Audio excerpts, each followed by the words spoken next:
آت أعمالنا من يهد الله فهو المهتد ومن يضلل فلن تجد له وليا مرشدا وأشهد أن لا إله إلا الله وحده لا شريك له وأشهد أن سيدنا وسندنا وحبيبنا وطبيبنا وطبيب قلوبنا ومولانا محمدا عبد الله ورسوله الذي بلغ الرسالة وأدى الأمانة ونصح الأمة وكشف الله به الغمة وجاهد في الله حق جهاده حتى أتاه اليقين فصلوات الله وسلامه عليه وعلى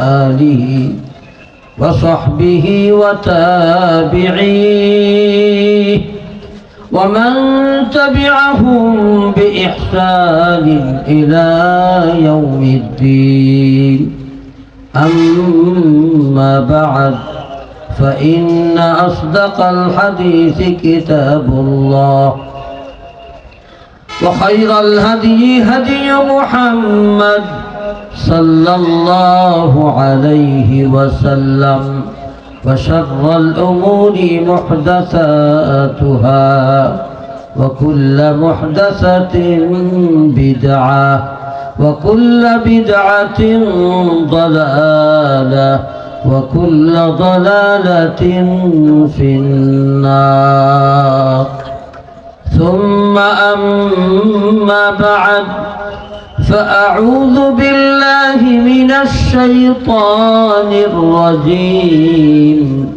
بسم الله الرحمن الرحيم سيذكر من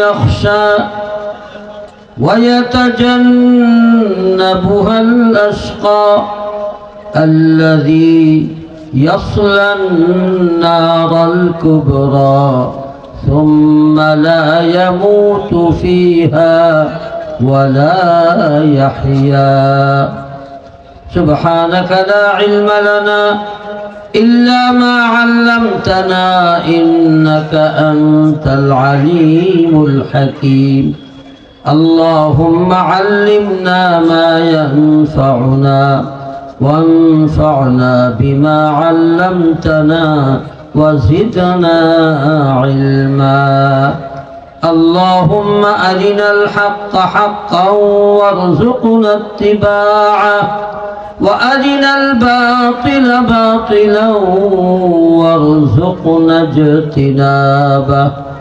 اللهم اهدنا واهد بنا واجعلنا سببا لمن اهتدى اللهم صل على محمد وعلى آل محمد كما صليت على إبراهيم وعلى آل إبراهيم إنك حميد مجيد اللهم بارك على محمد وعلى آل محمد كما باركت على إبراهيم وعلى آل إبراهيم إنك حميد مجيد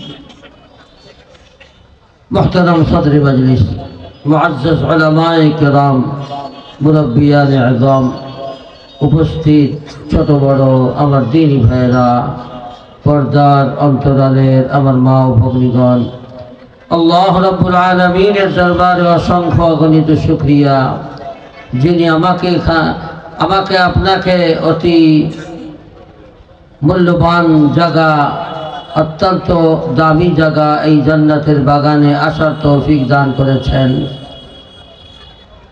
দীর্ঘ সময় বসে বসে দ্বীনি কোরআনী আলোচনা শোনার তৌফিক দান করেছেন, আবারও কিছু কথা বলার জন্য, শোনার জন্য বসার তৌফিক দান করলেন।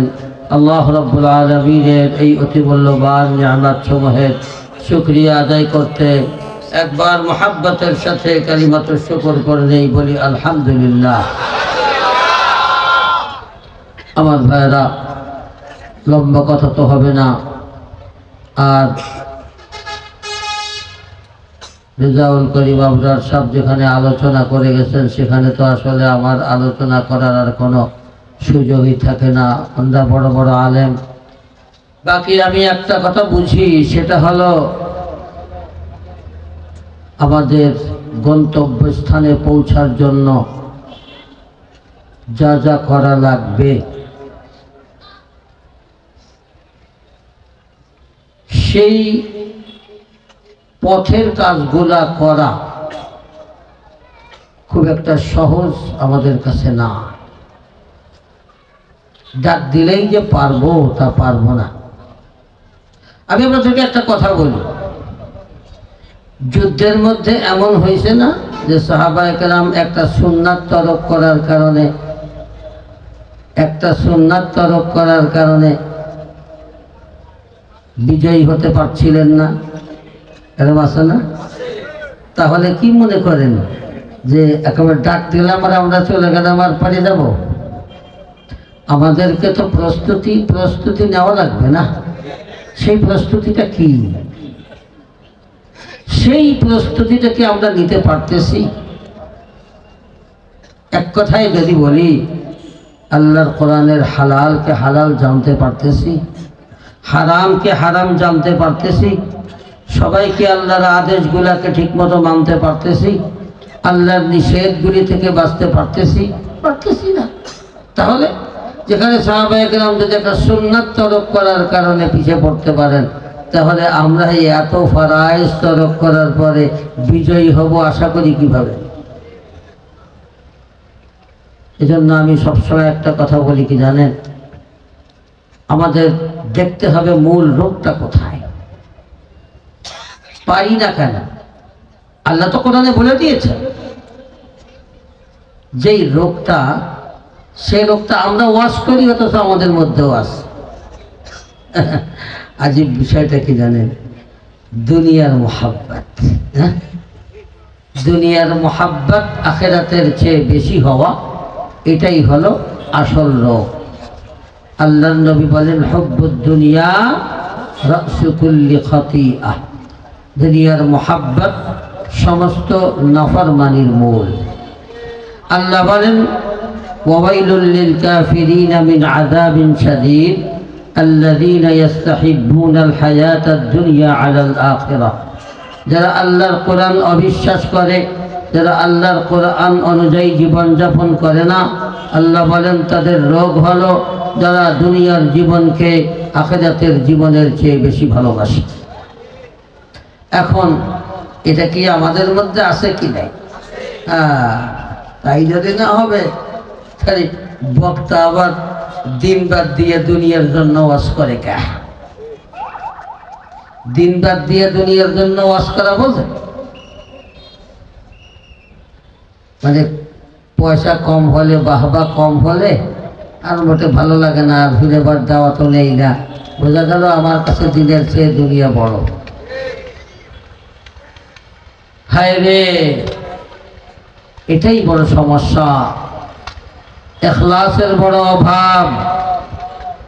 আর ইখলাস আসে তখন যখন আল্লাহর ভয় অন্তরে থাকে। আল্লাহর মোহাব্বত, আল্লাহর ভয় যার অন্তরে যত বেশি, তার অন্তরে ইখলাস তত বেশি। আর যার মধ্যে আল্লাহর ভয়, আল্লাহর মোহাব্বত কম, তার মধ্যে দুনিয়ার মোহাব্বত বেশি। দুনিয়ার মোহাব্বত আর আল্লাহর ভয়, আখিরাতের ইয়াকিন একসাথে জমা হয় না। আল্লাহর নবী বলেন, মান আহাব্বা দুনিয়া আদাররা বিআখিরাতি। যে ব্যক্তি তার দুনিয়াকে আখিরাতের চেয়ে বেশি ভালোবাসে, সে তার আখিরাতের ক্ষতি করে। ওমান আহাব্বা আখিরাতাহু আদাররা বিদুনিয়া। আর যে ব্যক্তি তার আখিরাতকে বেশি ভালোবাসে, তারও বাহ্যিকভাবে দুনিয়ার কিছু ক্ষতি হয়। এরপরে আল্লাহর নবী বলেন ফাআসিরু মা ইয়াবকা আলা মা ইয়াফনা, ফাআসিরু মা ইয়াবকা আলা মা ইয়াফনা। আল্লাহর নবী বলেন তোমরা কি করবে, সিদ্ধান্তটা কি? সিদ্ধান্ত হলো তোমরা দেখবে কোনটা স্থায়ী আর কোনটা অস্থায়ী।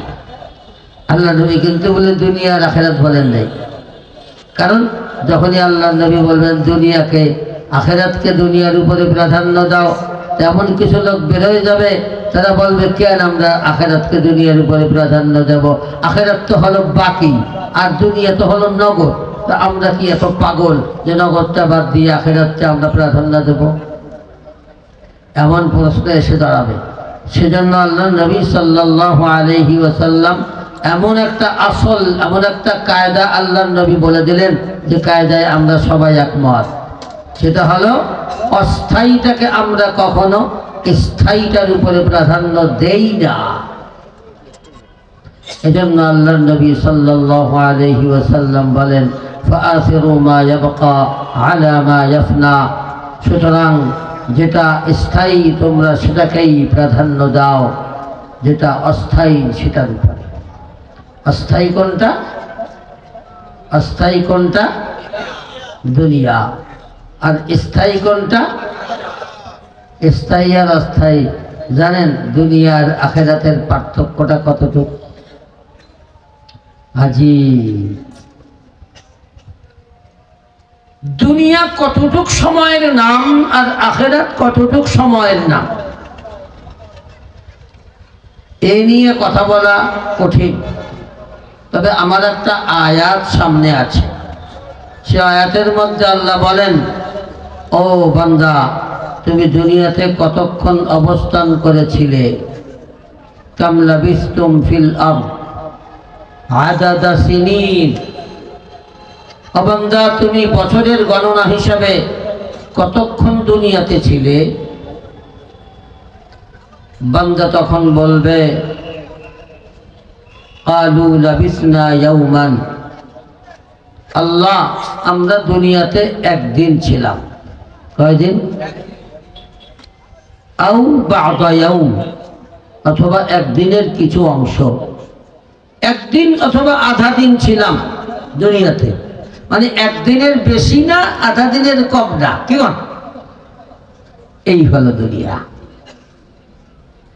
কিয়ামতের ময়দানে আল্লাহ বান্দাকে জিজ্ঞাসা করলে বান্দাই জবাবই দেবে যে আমার দুনিয়ার জীবন হলো একদিন অথবা আধা দিন। আচ্ছা কেনই বা বলবে না বলেন তো? জান্নাতীরা যদি একবার খানা খাইতে বসে, এক খানা খাওয়ার এক বসায় 40 বছর খানা খাবে, কি ঠিক তো? এক বসায় 40 বছর খানা খাবে। এ তো জান্নাতীরা। জাহান্নামী গে হালাত কি হবে? জাহান্নামী গে হালাত, ক্ষুধা লাগছে, খানা খানা করে চিৎকার করবে 1000 বছর। 1000 বছর চিল্লানোর পর খানা আসবে। কি খানা? শাজারাতুল যাক্কুম, যাক্কুম গাছ। তারপর ওটা খাওয়ার পর পেটের ভিতরে শুরু হয়ে যাবে টকবক করা, লাগবে পিপাসা, পানি পানি করে চিৎকার করবে 1000 বছর। 1000 বছর পানি পানি করে চিৎকার করার পরে পানি দেওয়া হবে। ওয়া ইয়াস্তাগীথু ইউগাসু বিমাইন কালমুহুল, ইউগাসু বিমাইন কালমুহুল ইয়াশবিল ওয়ুজুহ। আল্লাহ বলেন পানি পানি করে চিৎকার করবে 1000 বছর। 1000 বছর চিৎকার করার পরে পানি দেওয়া হবে এমন পানি, রক্তপুঞ্জ গরম করা পানি, যেটা তামা গলিত পানি যেমন দেখা যায় তেমন মহল, যেমন দুর্গন্ধ তেমন গরম। এমন দুর্গন্ধ আর কেমন গরম সেটা বলতে গিয়ে তাফসীরের মধ্যে লেখে যে এই পানি যখন পান করার জন্য মুখের কাছে নেবে তখন গরমের চোটে জাহান্নামীর উপরের ঠোঁট তার কপাল পর্যন্ত উঠে যাবে, আর নিচের ঠোঁট ঝুলে তার নাভি পর্যন্ত ঝুলে যাবে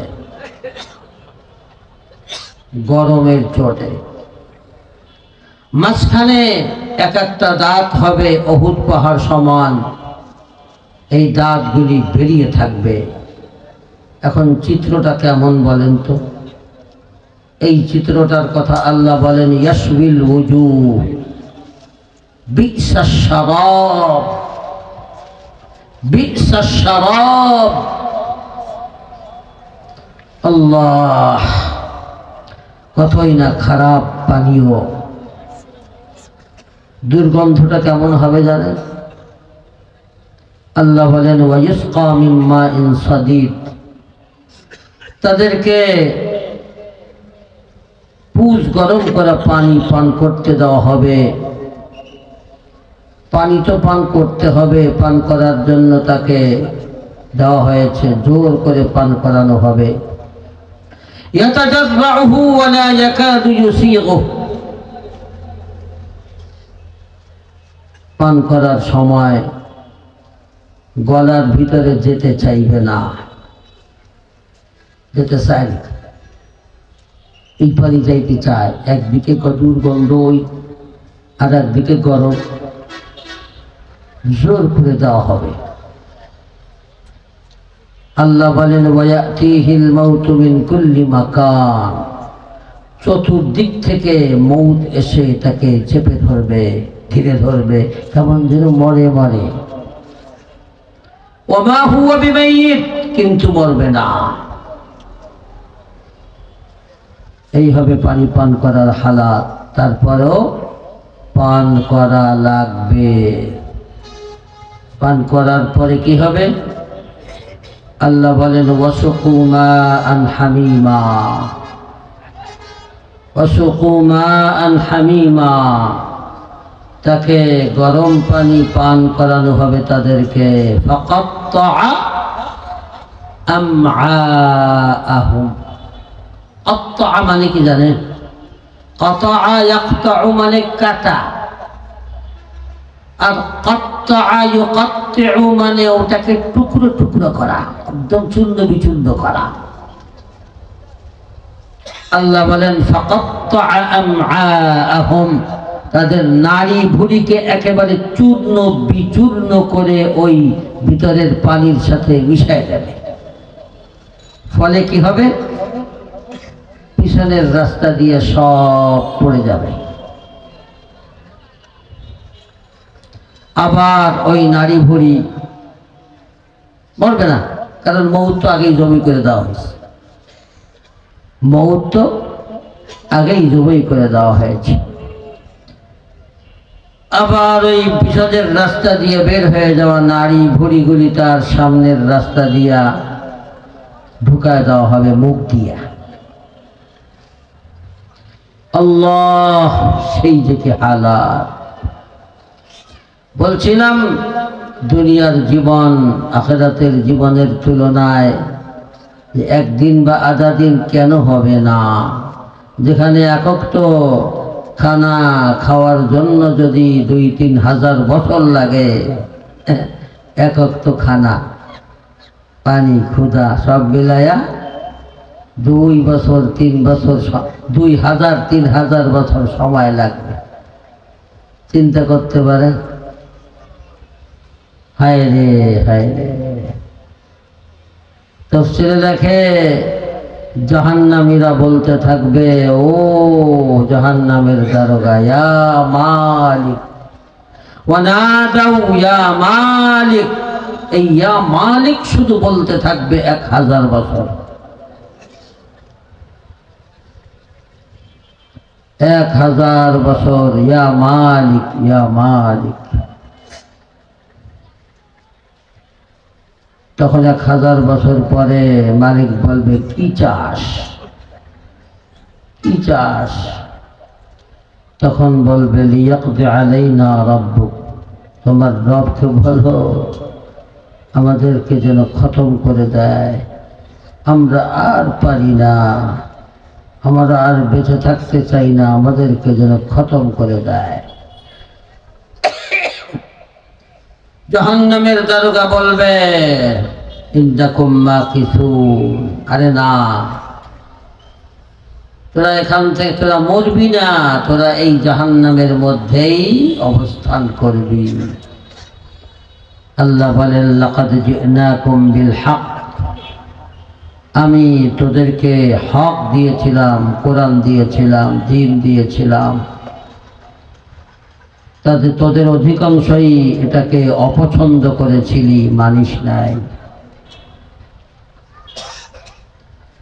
আমার ভাইরা, কথাগুলি আমি এই জন্য বললাম যে দেখেন, আমরা মানতে না পারার মূল কারণ হলো দুনিয়ার মোহাব্বত আখেরাতের চেয়ে বেশি। অথচ আমরা যদি আখেরাতকে জানতাম তাহলে দুনিয়া আখেরাতের তুলনায় দুনিয়ার জীবন কোনো জীবনই না। আখেরাতের জীবনের তুলনায় দুনিয়ার জীবন কোনো জীবনই না। এই কথাটা কেন যেন আমাদের মধ্যে ঢোকে না। কেন ঢোকে না জানেন? আমি তফসিলের মধ্যে একটা ঘটনা পাইছি। এক সাহাবী আল্লাহর নবীকে বলতেছেন, হুজুর মালি লা উহিব্বুল মাউত, আমার কি হলো, আমার তো মরতে মনে চায় না। এ রোগের রোগী আমরা সবাই, ঠিক না? মালি লা উহিব্বুল মাউত, আমার কি হলো, আমার তো মরতে মনে চায় না। আল্লাহর নবী জিজ্ঞাসা করলেন, হাল্লাকা মাল, তোমার কি ধন সম্পদ আছে নাকি? সাহাবী বলল নাআম। আল্লাহর নবী এবার বললেন, ও সাহাবী, ভালো করে তুমি জেনে রেখো, ফাইন্না কালবাল ইনসানি মাআ মালিহি, মানুষের অন্তর সদা সর্বদা তার মালের সাথে থাকে। মানুষের অন্তর সদা সর্বদা তার মালের সাথে থাকে। তুমি মাল জমা করবা দুনিয়াতে, আর তোমার আখিরাতে যেতে মনে চাইবে, এটা তো হয় না। তুমি আখিরাতে জমা করো, দেখবে তোমার আখিরাতে যেতে মনে চাইবে। এই কথা বলার আগে আল্লাহর নবী জিজ্ঞাসা করেছিলেন, তোমার মাল আছে নাকি? সাহাবী বলেছিলেন নাআম। তখন আল্লাহর নবী বলেন, কদ্দিম মালাকা, তোমার মালগুলিকে আখিরাতের অ্যাকাউন্টে পাঠিয়ে দাও। মাল পাঠা দাও সব উপরে। পারবো আমরা? যা কিছু আছে জমা করছি দুনিয়াতে থাকার জন্য, সব কিছু আখিরাতেই পাঠাই দিই, আর দুনিয়াতে তো থাকা হবে না, তাই না? সাহাবী বলেন, লা আস্তাতি, হুজুর পারি না। একসাথে সব দিয়ে দেওয়াকে সহজ। লা আস্তাতি, পারি না। তখন আল্লাহর নবী বলেন, ফাইন্না কালবাল ইনসানি মাআ মালিহি, মানুষের অন্তর তার সদা সর্বদা তার মালের সঙ্গে থাকে। এজন্য আল্লাহ বলেন, ওয়াল তানজুর নাফসুম মা কদ্দামাত লিগাদ, ওয়াল তানজুর নাফসুম মা কদ্দামাত লিগাদ, প্রত্যেককে চিন্তা করা উচিত যে তার আখিরাতের অ্যাকাউন্টে সে কি পাঠালো। এই কথাটাই তো আমরা বুঝি না। আখিরাতের আমাদের দুইটা অ্যাকাউন্ট আছে না? মনে রাখবেন, দুইটা অ্যাকাউন্ট আছে, প্রত্যেকের দুইটা অ্যাকাউন্ট। আর দুইটা অ্যাকাউন্টের অ্যাকাউন্টেন্ট হলো মোট 4 জন। দিনের বেলা 2 জন, রাতের বেলা 2 জন। এই অ্যাকাউন্টে যেটা জমা হয় এর বেশ কিছু সিস্টেম আছে। একটা ভালো কাজ করবেন, মিনিমাম আপনার অ্যাকাউন্টে 10 গুণ বাড়ানো হবে, সেখান থেকে 700 গুণ, সেখান থেকে অসংখ্য অগণিত গুণ আল্লাহ বাড়ায় দেবেন। আর একটা গুনাহ করবেন, সাথে সাথে গুনাহ লেখা হবে না, সাথে সাথে গুনাহ লেখা হবে না।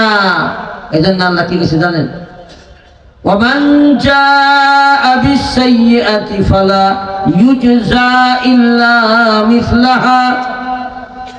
আল্লাহ কয় নাই কিন্তু যে একটা গুনাহ করবে তার আমলনামায় একটা গুনাহ লেখা হবে, তাই কইছে না, বলছে একটার বেশি গুনাহ লেখা হয় না। এই কথাটাকে এইভাবে আল্লাহ কেন বললেন?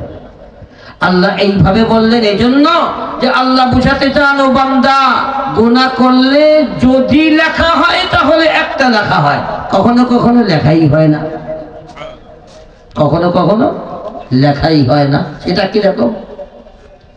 গুনাহ করার পর মানে গুনার নেকির ব্যাপারে এমন আল্লাহ ছাড় দিছেন, নেকির নিয়ত করছেন একটা নেকি করলে 10টা, সেখান থেকে 700 অসংখ্য। আর গুনাহ নিয়ত করছেন, গুনাহ লেখা হবে না। নিয়ত করে যদি না করেন একটা নেকি লেখা হবে। আর গুনাহ নিয়ত করলেই গুনাহ লেখা হবে না, নিয়ত করার পরে যদি ছেড়ে দেন একটা নেকি লেখা হবে। আর যদি গুনাহ করেন লেখা হবে না, তখন গুনাহ লেখার ফেরেশতা নেকি লেখার ফেরেশতাকে জিজ্ঞাসা করেন, বান্দা তো গুনাহ করে ফেলেছে, লিখবো নাকি? গুনাহ নেকি লেখার ফেরেশতা তখন বলেন, ও ফেরেশতা একটু অপেক্ষা করো দেখি বান্দা তওবা করে নাকি, বান্দা তওবা করে নাকি দেখো। আল্লাহ, মনে রাখবেন তওবা করাটাও একটা নেক আমল, তাই না? বহুত বড় নেক আমল। এজন্য যদি বান্দা তওবা করে ফেলে, লেখার আগে যদি বান্দা তওবা করে ফেলে, তাহলে গুনার কোনো লেখনির দাগও ওই ইসে পড়ে না, বরং আল্লাহ তাআলা যত পরিমাণ গুনাহ করেছিল অত পরিমাণ নেকি আল্লাহ তাআলা আমলনামার মধ্যে লিখে দেন। ইল্লা মান তাবা ওয়া আমানা ওয়া আমিলা আমালান সালিহা ফাউলাইকা ইউবাদদিলুল্লাহু সাইয়্যাতিহিম হাসানাত। আল্লাহ বলে যদি তওবা করে নেক আমল করে, আল্লাহ তাআলা বলেন ইউবাদদিলুল্লাহু সাইয়্যাতিহিম হাসানাত, আল্লাহ তার সব গুনাহগুলিকে নেকির দ্বারা পাল্টায়া দেন। মানে কি শুধু তাই, আল্লাহ তাআলা বলেন বান্দা যখন নেকি করে তার গুনাহগুলিকে মিটানো হয়। ইন্নাল হাসানাত ইউযহিবুনাস সাইয়্যাত, নেকি করলে গুনাহ মিটা, আজীব ব্যাপার। নামাজের দ্বারা, ফজরের নামাজ পড়েছেন ঈশা থেকে ফজর পর্যন্ত সব সগীরা গুনাহ মাফ। এই ঈশার নামাজ পড়লেন, মাগরিব থেকে ঈশা পর্যন্ত সমস্ত সগীরা গুনাহ মাফ। জুমার নামাজ পড়লেন, পুরো 1 সপ্তাহ সগীরা গুনাহ মাফ। রমজানকে পালন করলেন, পুরো 1 বছরের সগীরা গুনাহ মাফ। তাই তো এসব তো হাদিসে আসছে না, 5 সালাওয়াত ওয়াল জুমআতু ইলাল জুমআহ ওয়া রমাদানু ইলা রমাদান কাফফারাতুন লিমা বাইনাহুন ইযা জাতনিবাতিল কাবাইর। শুধু তাই না, আজীব এক ঘটনাকে একটা আয়াত আছে জানেন, এই আয়াতের মধ্যে কইছে তুমি কবিরা গুনাহ থেকে বেঁচে থাকো, সগীরা গুনাহ এমনি মাফ হয়েছে না। ইন তাজতানিবু কাবাইরা মা তুনহাউনা আনহু নুকাফির আনকুম সাইয়্যাতিকুম ওয়া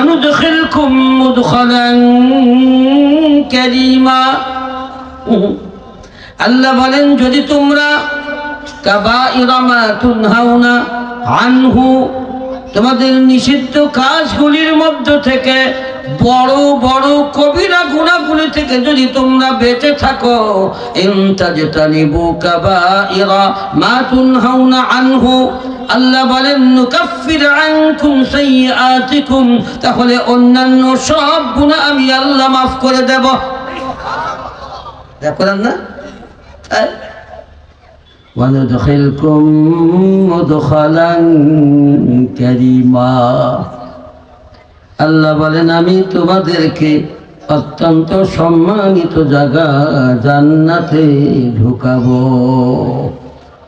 আরে এর চেয়েও বড় একটা কাজ আছে, জানি না আপনারা আমার সঙ্গে একমত হবেন কিনা। আল্লাহর আয়াতে বা হাদিসে বোঝা যায় খালি কবিরা না, আপনি শিরকের গুনাহ থেকে যদি বেঁচে থাকেন তাহলে আল্লাহ অন্যান্য সব গুনাহ মাফ করে দেবেন। আসলে কিরকম আছে? আছে, আমি এমনি কই নাই। ইন্নাল্লাহা লা ইয়াগফিরু আন ইউশরাকা বিহি আল্লাহ বলেন আল্লাহ তাআলা শিরকের গুনাহ মাফ করবেন না।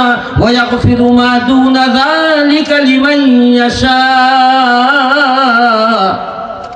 শিরক ছাড়া অন্য যত গুনাহ আছে আল্লাহ বলেন আল্লাহ যাকে চান তাকে মাফ করে দিতে পারে। এখানে ইশারা হলো বান্দা তুমি শিরক থেকে বেঁচে থাকো, তোমার শিরক ছাড়া অন্য সব গুনাহ মাফের দায়িত্ব আমার। কয় হুজুর একটু ইশারা কইলেন, শরীফ তো কইলেন না। আচ্ছা আমি শরীফ কই। আল্লাহ বলেন একটা হাদিসে কুদসি আশা করি সবার কাছে পরিচিত। আল্লাহ বলেন ইয়া আদম, ও আদম সন্তান, ইন্নাকা লাউ আতাইতানি বিকুরাবিল আরদি খাতায়া, ও আদম সন্তান তুই যদি আমার কাছে আসিস এত পরিমাণ গুনাহ নিয়া যে তোর গুনার দ্বারা সারা দুনিয়া প্রায় ভরে গেছে। বিকুরাবিল আরদি খাতায়া, তোর গুনার দ্বারা সারা দুনিয়া প্রায় ভরে গেছে। এত পরিমাণ গুনাহ নিয়ে যদি তুই আমার কাছে আসিস, তারপর সুম্মা লাকিতানি, আমার কাছে আইসিস তো, এখন আমার সাথে যদি মুলাকাত করিস, মিলিত হস এমন অবস্থায় যে তোর অসংখ্য অগণিত ওই গুনার মধ্যে শিরকের গুনাহ ছিল না। সুম্মা লাকিতানি লা তুশরিকু বি শাইআ, সুম্মা লাকিতানি লা তুশরিকু বি শাইআ। আল্লাহ বলেন ও বান্দা তোর গুনাহ তো সারা দুনিয়া ভরা, কিন্তু আমার সঙ্গে মিলছিস এমন অবস্থায় যে তোর অসংখ্য গুনার মধ্যে শিরকের গুনাহ নাই। আল্লাহ বলেন লা আতাইতুকা বিকুরাবিহা মাগফিরাতান, আমি আল্লাহ অবশ্যই তোর কাছে আসব। যত পরিমাণ গুনাহ নিয়ে তুই এসেছিস অত পরিমাণ ক্ষমা নিয়ে আমি আল্লাহ তোর কাছে আসব। কি বুঝলেন? আর খালি আল্লাহর রহমতই দেখলেই তো হবে না, আল্লাহর গজবও দেখতে হবে। এই দুটো দেখার মাঝখানে ঈমান, এই দুটোর মাঝখানেই ঈমান। আমার ভাইরা, আমি যে আয়াতটি পড়েছিলাম যে দুনিয়ার মোহাব্বতের কারণে, দুনিয়ার মোহাব্বত আখিরাতের চেয়ে বেশি হওয়ার কারণে জানি নামাজ পড়া ফরজ পড়ি না, জানি রোজা রাখা ফরজ রাখি না, জানি যাকাত দেওয়া ফরজ দেই না, জানি অন্যের মাল আত্মসাৎ করা হারাম তারপরেও করি, জানি সুদ ঘুষ হারাম তারপরেও খাই, জানি মানুষের উপরে অবিচার করা হারাম, কষ্ট দেওয়া হারাম তাও দেই, এভাবে করে বেপর্দা চলা হারাম। সব কিছু বড় বড় হুকুম আহকামগুলো জানি না এমন কেউ নাই। শুনতে শুনতে সবাই যায়, কিন্তু মানি না। না মানার কারণ না জানা না, না মানার কারণ হলো আমার মধ্যে দুনিয়ার মোহাব্বত আখিরাতের চেয়ে বেশি। তার মানে আমার মধ্যে আমি যে পরকালে বিচারের মুখোমুখি হব এই কথার বিশ্বাস কমে গেছে, এই কথার বিশ্বাস কমে গেছে। দেখেন আজীব বিষয় হলো আল্লাহ তাআলা জান্নাতীদের কথা বলছেন না, যখন আমলনামা ডান হাতে দেওয়া হবে তখন জান্নাতি কি বলবে? জান্নাতি বলবে হা ও মুকরাউ কিতাবিয়া। খুব খুশি তো, মানে এমন খুশির খুশি আমি আপনাদেরকে যতই বুঝাই সেই খুশি বোঝানো যাবে না, কারণ সেটা হলো অনন্তকালের জীবনের শান্তি, যেই শান্তির মধ্যে অশান্তি আর দুঃখের নামগন্ধ নেই। এমন শান্তির সার্টিফিকেট, এটাকে দুনিয়াতে বোঝানো যায় বলেন? আর পাওয়াও যাবে। সে কত কত প্রকার মানে প্রেশানি আর টেনশন উঠানোর পর যে দেখকাররা পর্যন্ত, নবীরা পর্যন্ত যেখানে বলবে ইয়া নাফসি ইয়া নাফসি, আমার কি হবে আমার কি হবে, ওই দিনটা বড় হবে 50,000 বছর। তো এত পেরেশানি এত দুঃখের পরে যদি সার্টিফিকেট একটা ডান হাতে পায়, তার খুশিটা কেমন হবে এটা কি করে বুঝাই, কি করে বুঝাবো বলেন? সেই জন্য খুশির চোটে আপনজনদেরকে বলতে থাকবে হা ও মুকরাউ কিতাবিয়া। আমার কাছে এই কথাটার চেয়ে এর পরের কথাটা খুব গুরুত্বপূর্ণ বেশি। সে যে বলবে আমার আমলনামা পড়ে দেখো, আমার সার্টিফিকেট পড়ে দেখো, আমি পাস করে গেছি, আমি জান্নাতি হয়ে গেছি। এর চেয়ে বড় কথা হলো কেন সে আমলনামা ডান হাতে পেল, কেন সে পাস করলো, কেন সে জান্নাতি হলো, তার কারণটা বর্ণনা করতেছে পরের শব্দে। বলতেছে ইন্নী যানানতু আন্নী মুলাকিন হিসাবিয়া, ইন্নী যানানতু আন্নী মুলাকিন হিসাবিয়া। আমি আমলনামা এজন্য ডান হাতে পেয়েছি, আমি আজ এজন্য পাস করেছি, আমি আজ এজন্য জান্নাতি হয়েছি যে আমার দুনিয়াতে জানান্তু, আমি বিশ্বাস করতাম।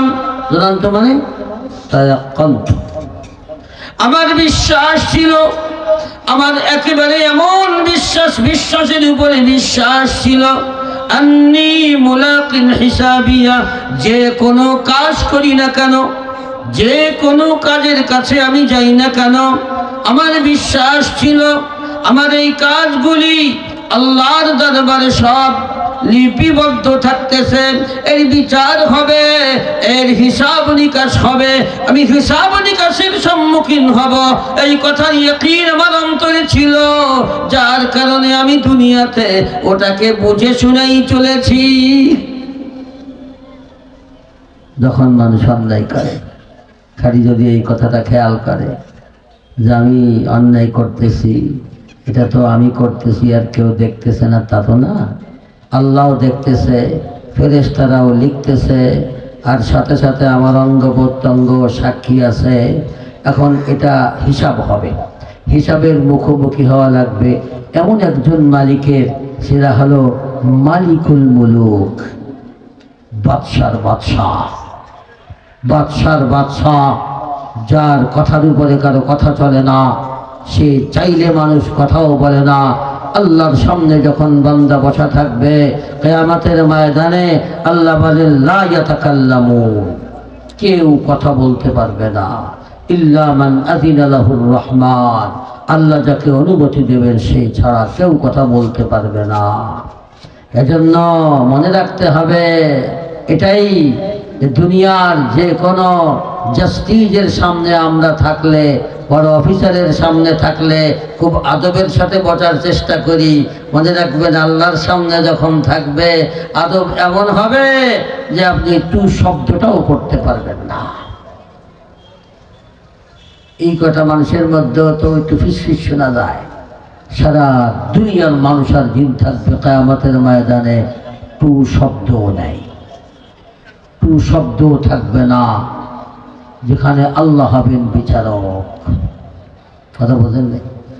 এই কথাটা যদি বিশ্বাস থাকে খালি, আর আল্লাহ এই কথাটার বিশ্বাস অন্তরে ঢুকানোর জন্য দেখেন আল্লাহ তো ব্যবস্থা নিচ্ছে, আমরা যদি ব্যবস্থা কাজে না লাগাই তাহলে দোষ তো আর আল্লাহর না।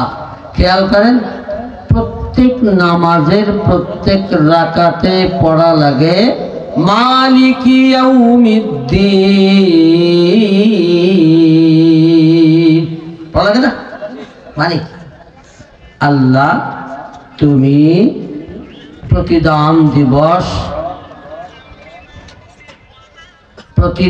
দিবসের মালিক, বিচার দিবসের মালিক একমাত্র তুমি, একচ্ছত্র ক্ষমতার মালিক সেদিন হবে তুমি। এই যে কথাটা আমরা স্বীকার করতেছি, আমাদেরকে দিয়ে আল্লাহ স্বীকারোক্তি করাচ্ছেন কেন? একটা জিনিস যখন মানুষ দৈনিক এতবার বলে, ওই জিনিস অন্তরে বসে না, এটা কোনো কথা? একটা জিনিসকে আপনি দৈনিক 5 বার করে পড়বেন, দেখবেন আপনার 1 মাস পরে ওটা ঠোঁটস্থ হয়ে যাবে। আর আপনি যে এটা পড়তেছেন, এটা যে আপনার অন্তরে বসে নাই, খালি আপনার ঠোঁটস্থ হয়েছে মানে পড়া, ও কি যে আল্লাহ কইছে তা তো আর ঠোঁটস্থ হয় নাই, কারণ ওটা বুঝে তো পড়ি নাই। মালিক ইয়াউমিদ্দিন, আল্লাহ তুমি প্রতিদান দিবসের মালিক, বিচার দিবসের মালিক। এই কথাটা যত বুঝে পড়ব তত অন্তরে পরকালের বিশ্বাস জন্ম হবে, আল্লাহর সামনে দাঁড়ানোর ইয়াকিন পয়দা হবে, আল্লাহর ভয় অন্তরে সৃষ্টি হবে, আর অটোমেটিক দুনিয়ার মোহাব্বত কমতে থাকবে। মনে রাখবেন, আল্লাহর নবী সাল্লাল্লাহু আলাইহি ওয়াসাল্লাম বলেছেন, আকসিরু যিকরা হাদিমিল লাযযাত আল মাউত। পরকালের গেট কোনটা? মৌত। মৌতের গেট দিয়ে পরকালে ঢুকতে হয়। এক দেশ থেকে আর এক দেশে ঢোকে না, তো মৌতের গেট দিয়ে পরকালে ঢুকতে হয়। আপনি মৌতের গেট দিয়ে ঢোকার সাথে সাথে প্রথম ঘাঁটি হলো আপনার কবর, তাই তো? এরপরে এক এক ঘাঁটি আসবে, কিন্তু পরকালে ঢুকতে হবে মৌতের গেট দিয়া। এজন্য আল্লাহ নবী সাল্লাল্লাহু আলাইহি ওয়াসাল্লাম বলেন, বেশি বেশি করে ওই মৃত্যুকে স্মরণ করো, যেই মৃত্যু তোমার দুনিয়ার জীবনের মজাকে, পরিকল্পনাকে, আশা আকাঙ্ক্ষাকে চূর্ণ বিচূর্ণ করে দেয়। ওই মৃত্যুকে তুমি বেশি স্মরণ করো। একবার যদি চিন্তা করেন, আরে এত কিছু করতেছি, আজকে যদি মরে যাই, 5 তলা বিল্ডিং করতেছি, এত কিছু করতেছি, যদি আল্লাহ এখন ডাক দেন, এটা তো জরুরি না যে আমি অসুখে পড়ে থাকবো তারপরে মরবো। বহু মানুষ ঘর থেকে বের হয়েছে বাজার করতে, আর ফিরে আসে নাই, হয়েছে না? আমার হাজারো ঘটনা আছে, যে ঘটনাগুলা আকস্মিকভাবে মানুষ কল্পনা করে নাই, তারপরেও ঘটে গেছে। একেবারে পূর্ব পরিকল্পিত মৌত আর কয়জনের হয়? আর আল্লাহ তো এই জন্যই মৌতটাকে আল্লাহ তাআলা এই জন্যই মানুষের যে কারো নির্দিষ্ট করেন নাই। আল্লাহ খালি মৌতটাকে রেখেছেন, ওই যে ওমা তাদরি নাফসুম বিআইয়ি আরদিন তামুত, কখন কোন মাটিতে কিভাবে মরবে, কিভাবে। এমনকি আজরাইল যে মারবে সেও অনেক আগ থেকে জানে না, তাকে লিস্টি দেওয়া হয় অল্প কিছু আগে তাকে লিস্টি ধরায় দেওয়া হয়, আজকে এদের জান কবজ করা লাগবে। উনিও পূর্ব থেকে সব জানে তা না, তাইলে আর কে জানবে বলে? আমার ভাইরা, এই জন্য যে বান্দা সদা সর্বদা পরকালে যাওয়ার জন্য কমপক্ষে প্রস্তুত থাকবে। গুনাহ তো মানুষের হবে। আমি যদি বলি যে গুনাহ হবে না, এটা ভুল কথা, মিথ্যা কথা। অনেক আমাদের অনেক পীর সাহেবরা কিন্তু একটু অতিরিক্ত কথা বলেন, গুনাহ করে না, মুস্তাহাবের খেলাফ করে না। কে বলছে? যেখানে আল্লাহ নবী বলেন কুল্লু বনি আদম খাত্তা। আল্লাহ নবী কি বলতেছেন? কুল্লু বনি আদম খাত্তা, শুধু নবীরা ছাড়া সমস্ত বনি আদম গুনাহ আছে, ভুল আছে। গুনাহ হওয়ার চাইয়া গুনাহ হওয়ার পরে তওবা না করা বেশি দোষ। যদি গুনাহ কেউ নাই করবে তাহলে আল্লাহ বানানোর দরকারই ছিল না। আবার আদার সাইডে যাচ্ছে, আমরা যদি গুনাহ নাই করব, গুনাহ নাই হবে, তা বান্দা বানানোর দরকারই ছিল না, ফেরেশতা যথেষ্ট ছিল। বান্দা তো গুনাহ করবেই, কারণ আল্লাহ মুতাকাব্বির, আল্লাহ গফুর, আল্লাহ গফফার, আল্লাহ রহমান, আল্লাহ রহিম, এর তো একটা বহির্প্রকাশ হওয়া লাগবে না। যার রহমতের দরকার নাই, সে আল্লাহর রহমত যদি না লাগে তাহলে আল্লাহ রহমানের কি লাভ?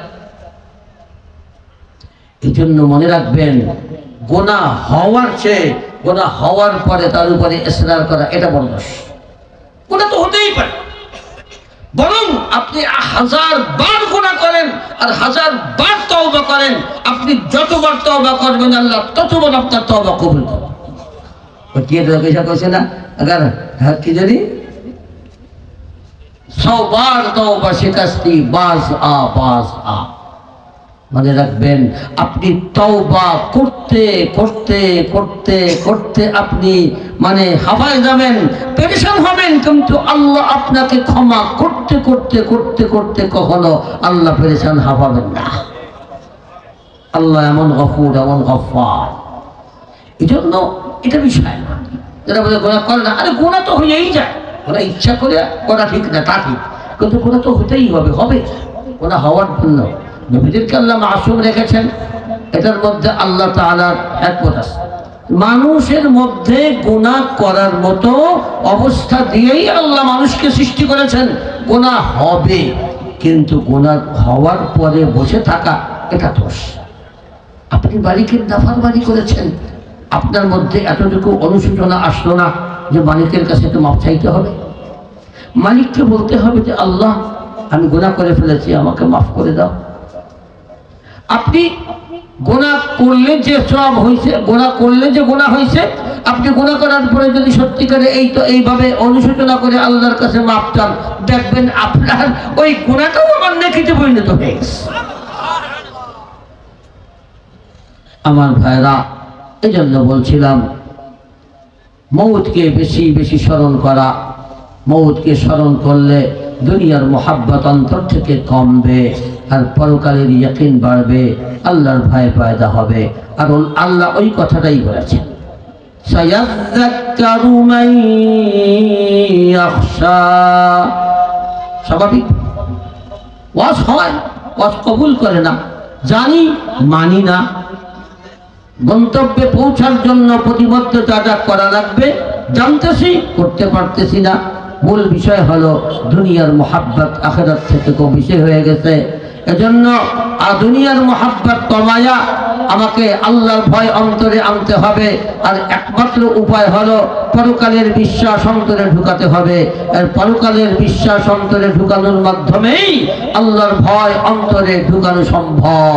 আর পরকালের আলোচনা, জান্নাত জাহান্নামের আলোচনা, এটা বেশি হওয়ার না। আমি ওয়াজ, আমরা আসলে ওয়াজটাকে আজকাল অন্য কিছু বানায় ফেলছি। তো ওয়াজের মানে কি জানেন? বলতে গেলে আবার লম্বা কথা বলতে হয়। আল্লাহর নবী সাল্লাল্লাহু আলাইহি ওয়াসাল্লামকে আল্লাহ তাআলা ওয়াজ করার আদেশ যত জায়গা দিয়েছেন, এক জায়গাও আল্লাহ ইজ শব্দ বলেন নাই। আল্লাহ কি বলেছেন? যাক্কির। দেখেন তালাশ করে, কোরআন শরীফ তালাশ করেন, আমি দেখছি যাক্কির। কেন ঈদ বলতে পারতেন না আল্লাহ? আল্লাহ বলেছেন ফাযাক্কির বিল কুরআনি মান ইয়াখাফু ওয়াঈদ ওয়াযাক্কির ফাইন্নায যিকরা তানফাউল মুমিনিন ফাযাক্কির ইন নাফাআতিয যিকরা ফাযাক্কির ইন্নামা আনতা মুযাক্কির। কেন? আর সবাই জানে তাযকির মানে ওয়াজ, অথচ তাযকিরের শাব্দিক অর্থ কি? তাযকিরের শাব্দিক অর্থ হলো মনে করায় দেওয়া, স্মরণ করায় দেওয়া। তার মানে কি? ও বান্দা, মরবা জানো, ভুলে গেছো। মরার পরে কবর আছে জানো, ভুলে গেছো। এরপরে তোমার হিসাব নিকাশ হবে, জানো ভুলে গেছো, সব কিছু ভুলে গেছো। আর ভুলার কারণটা কি জানো? দুনিয়ার ধোঁকা। ওয়াগাররাতহুমুল হায়াতুদ দুনিয়া, ওয়াগাররাতহুমুল হায়াতুদ দুনিয়া। এই দুনিয়ার ধোঁকার কারণে তোমরা পরকাল ভুলে গেছো, আর এই কারণে আমিও তোমাদেরকে ভুলে যাব। ওয়াগাররাতহুমুল হায়াতুদ দুনিয়া ফালইয়াউমা নানসাহুম কামা নাসু লিকা ইয়াউমিহিম হাযা ওয়া মা কানু বিআয়াতিনা ইয়াজহাদুন। আমার ভাইরা, আল্লাহর ভয় ঢুকানোর একমাত্র উপায় হলো বেশি বেশি করে মউতকে স্মরণ করতে হবে, বেশি বেশি করে কবরের আলোচনা করতে হবে, বেশি বেশি করে আখিরাতের ভয়াবহ অবস্থার কথা আলোচনা করতে হবে, বেশি বেশি করে জান্নাত জাহান্নামের হালাতের আলোচনা করতে হবে। বেশি বেশি, যত বেশি করবে তত বেশি মানুষের অন্তর থেকে দুনিয়ার মুহাব্বত কমবে আর আখিরাতের ইয়াকিন বাড়বে, আর সাথে সাথে আল্লাহর ভয় অন্তরে পয়দা হবে। আল্লাহ পাক আমার আপনার অন্তরে পরকালের বিশ্বাস, আল্লাহর ভয় অন্তরে পয়দা করে দেন, দুনিয়ার মুহাব্বত অন্তর থেকে কমায়া দেন, এবং আমরা যেন গুনাহ মুক্ত জীবন আমরা করতে চাই। আল্লাহ গুনাহ মুক্ত জীবন আমরা পরিচালনা করতে পারি এবং গুনাহ মুক্ত হয়ে আল্লাহর কাছে যেতে পারি। আল্লাহ তৌফিক দান করেন। সুবহানাকাল্লাহুম্মা ওয়া বিহামদিকা আশহাদু আল্লা ইলাহা ইল্লা আনতা আস্তাগফিরুকা ওয়া আতুবু ইলাইক। আসসালামু আলাইকুম ওয়া রাহমাতুল্লাহি ওয়া বারাকাতুহু।